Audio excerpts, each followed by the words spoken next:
Euro palata. Sökme hazırki zaman Nerjaveka'da. Sökmeli, düzmeli, hiçkili yer tutmaya önklik içinde şular aldı. Berk materyallı. Ta gel çek korkudeli olur. Adam bol çekeladır. Seyredin. Materyalının gücünü yine. Çekiverin. Arkayın istat bolunu. Dostlar yine görüşünüz değerli. Sklatta dur. Yüklerimiz şu asayede etrafında dur.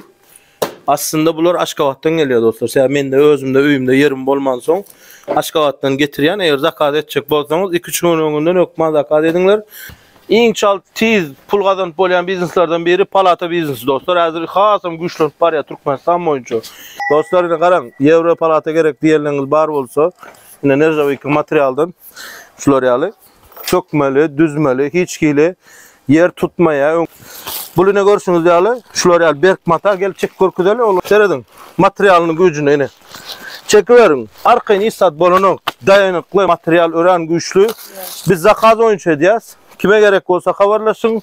100 olay elimde var dostlar. 100 olay. Bana. Kim aldı? Korkudeli 2-1. Florial. Bulum kaçtığında materyal dostlar. 25 saniye gidiyor bir palata. Komplektik içinde yine Florial.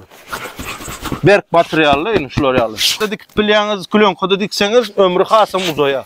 Bu palatanız bizden biz Türkmenistan kanalından 5 vilayette da stavkalarımız var. Arkayın haberleşinler.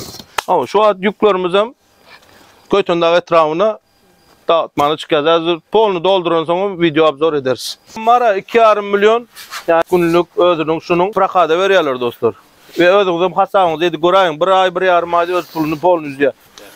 İň çal düzýän bizneslerden biri dostlar. Men yaman zat nesihat bermeýän hiç kime de.